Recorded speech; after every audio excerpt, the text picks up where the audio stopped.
Sadgurunath Maharaj Ki Jai, and welcome to Jagadambe Reads the Holy Books of India, ShrimadBhagavatam291. As you may remember, Krishna was teasing Indra by telling the people that they should worship Karma as their Lord. Their code of conduct should be dictated by karma. When they are dependent on one thing, it's wrong and untrue for them to accept another god and worship him. A Brahmin lives by his knowledge of the Vedas, a Kshatriya by protecting the country which is his.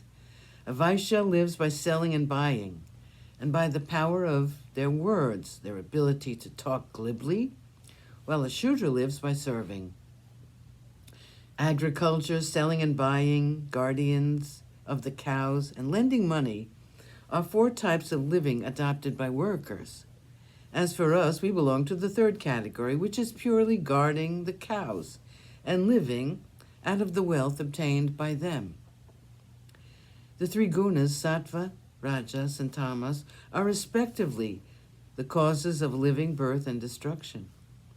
Static and moving objects are all the results of rajoguna, and the clouds are formed in all the 4 directions because of this guna, in nature by name rajas. They rain on the earth, and beings are able to exist because of this rain. What has Indra to do with this rain? It is but a natural phenomenon, and he is not responsible for it. As for us, we have no land which we rule. We have no cities. We have no country which we can call ours. Not a village, nor even huts we can call ours. We are simple wandering folk who live in these forests and on the slopes of the hills. We have but one wish, to thank the giver of grass to our cows, which in their turn give us our wealth. I suggest, therefore, that we worship cows, the Brahmins, and this hill, which goes by the name Govardhana, the nourisher of cows.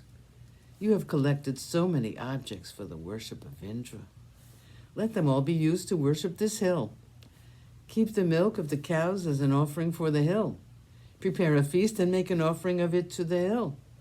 Summon well-read Brahmins to kindle a sacrificial fire, and make them offer all the many things we get from cows, like milk, curds, butter, and ghee, into the fire, reciting the holy mantras.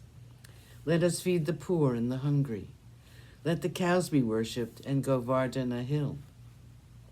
Let us all dress in our silks and ornaments.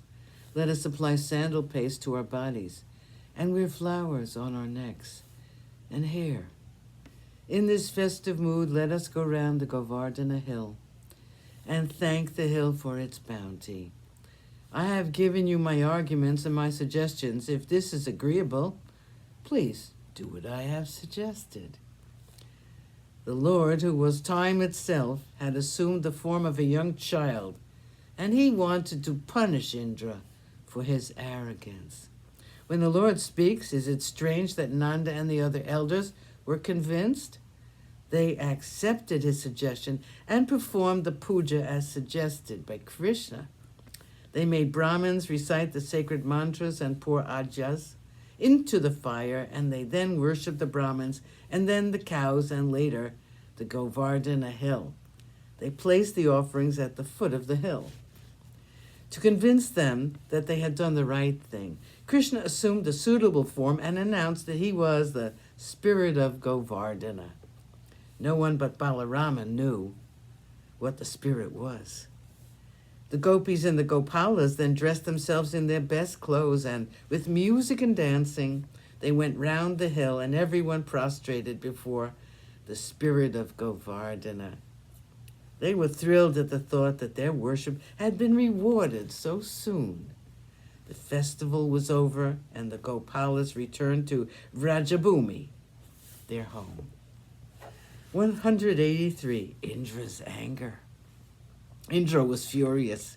He could not brook this insult, which had been deliberately offered by the Gopalas at the suggestion of Krishna.